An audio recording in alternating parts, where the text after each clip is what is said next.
ওম শান্তি 18 মাৰ্চ 2025 সাকাৰ মহাবাক্যৰ সম্পূৰ্ণ সাৰ কথা।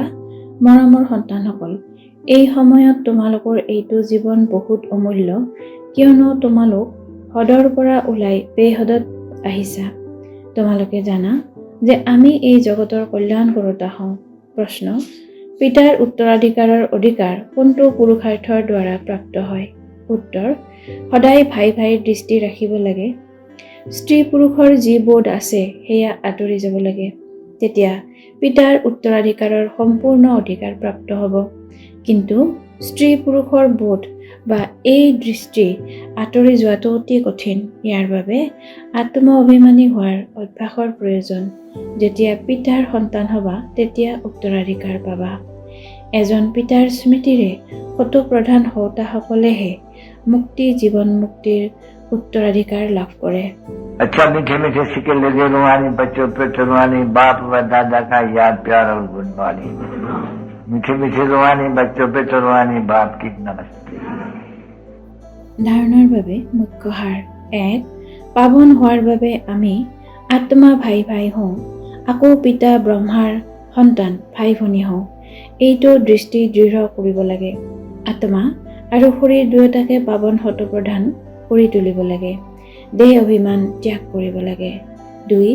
মাষ্টৰ জ্ঞানৱান হৈ সকলোকে ৰচয়িতা আৰু ৰচনাৰ জ্ঞান শুনাই ঘোৰ অন্ধকাৰৰ পৰা মুক্ত কৰিব লাগে। নৰকবাসী মনুষ্যৰ আত্মিক সেৱা কৰি স্বৰ্গবাসী কৰি তুলিব লাগে। বৰদান: মাষ্টৰ জ্ঞান সাগৰ হৈ জ্ঞানৰ গভীৰতাত যাওঁতা অনুভৱ ৰূপী ৰত্নেৰে সম্পন্ন হোৱা। যিসকল সন্তান জ্ঞানৰ গভীৰতাত যায় তেওঁলোকে অনুভৱৰূপী ৰত্নেৰে সম্পন্ন হয়। এক হৈছে জ্ঞান শুনা আৰু শুনোৱা, দ্বিতীয় হৈছে অনুভৱী মূৰ্ত হোৱা। অনুভৱী সদায় অবিনাশী আৰু নিৰ্বিঘ্ন হৈ থাকে, তেওঁক কোনেও অস্থিৰ কৰিব নোৱাৰে।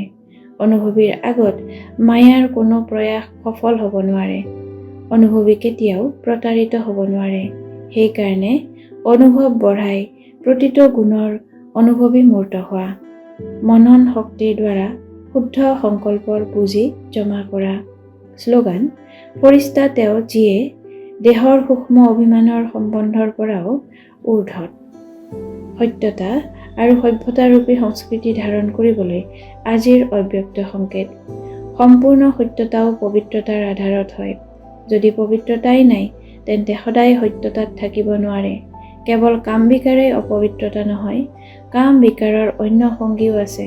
গতিকে মহান পবিত্ৰ অৰ্থাৎ অপবিত্ৰতাৰ নাম চিহ্ন নাথাকক, তেতিয়াহে পৰমাত্মা প্ৰত্যক্ষতাৰ নিমিত্ত হ'ব পাৰিবা। ওম শান্তি।